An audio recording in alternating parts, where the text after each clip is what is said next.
આદરણીય શ્રી મોદી સાહેબે વેપારી રાજ્ય તરીકેની ગુજરાતની ઇમેજ બદલવાના નિર્ધાર સાથે 2003માં વાઇબ્રન્ટ ગુજરાત સમિટની શરૂઆત કરાવી હતી. જ્યારે વિશ્વમાં વાઇબ્રન્ટ સમિટ જેવી બિઝનેસ સમિટનો કોઈ વિચાર પણ નહોતું કરતું, ત્યારે શ્રી મોદી સાહેબે આ નવો અભિગમ અપનાવ્યો.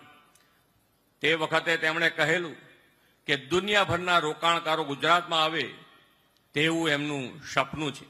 વાઇબ્રન્ટ સમિટની 2 દાયકાની જ્વલંત સફળતાને પગલે શ્રી મોદી સાહેબનું એ સપનું સાકાર થયું છે અને ગુજરાત આજે global gateway to the future બન્યું છે.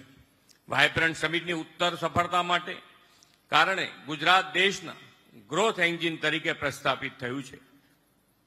મધ્ય ગુજરાત પ્રદેશ તો રાજ્યના ડેવલપમેન્ટનું હાર્ટ છે.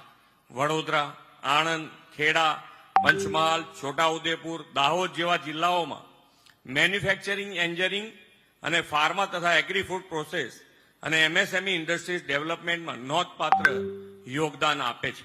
વડોદરા તો petrochemicals, speciality chemical, EV equipment ઉપરાંત તાતા એરબસ C295 દ્વારા એરોસ્પેસ સેક્ટરમાં અગ્રેસર બની રહ્યું છે.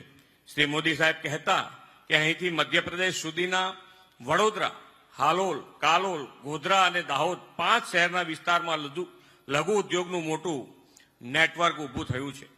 આપણું આણંદ દેશનું મિલ્ક કેપિટલ છે અને અમૂલ બ્રાન્ડ દુનિયામાં ભારતની ઓળખ છે, તો ખેડા જિલ્લામાં ફૂડ પ્રોસેસિંગ અને લઘુ ઉદ્યોગની તાકાત છે.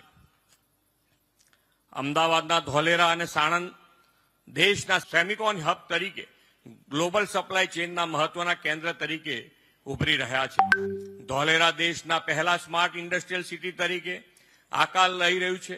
ત્યાં ગ્રીનફિલ્ડ એરપોર્ટ ટૂંક જ સમયમાં કાર્યરત થવાનું છે.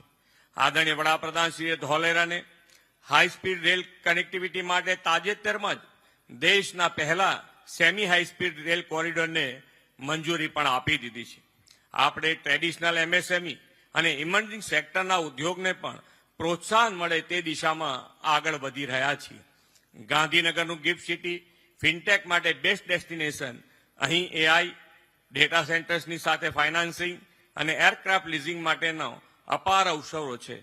આ બધા ક્ષેત્રોને વધુ વેગ મળે તે માટે સૌથી જરૂરી બાબત છે સરકારની સુદૃઢ નીતિઓ.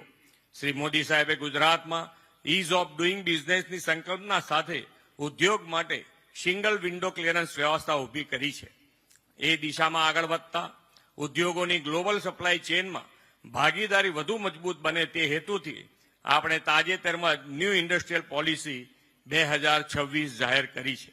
વિકસિત ગુજરાતથી વિકસિત ભારત 2047ના લક્ષ્ય સાથે આ પોલિસીમાં એમએસએમઈ, મહિલા ઉદ્યોગ સાહસિકો, સ્ટાર્ટઅપ્સ વગેરે માટે એક બ્રેક થ્રુ પહેલો અને ઇન્ડસ્ટ્રીયલ ફ્રેન્ડલી ઇન્સેન્ટિવ્સ સમાવેશ કર્યા છે. પહેલી વખત એવી પોલિસી બની છે કે જેમાં ચૂઝ યોર ઇન્સેન્ટિવ્સ અન્વયે ઇન્ડસ્ટ્રીઝ પોતે નક્કી કરશે કે તેમને કયા પ્રકારનું ઇન્સેન્ટિવ જોઈએ છે.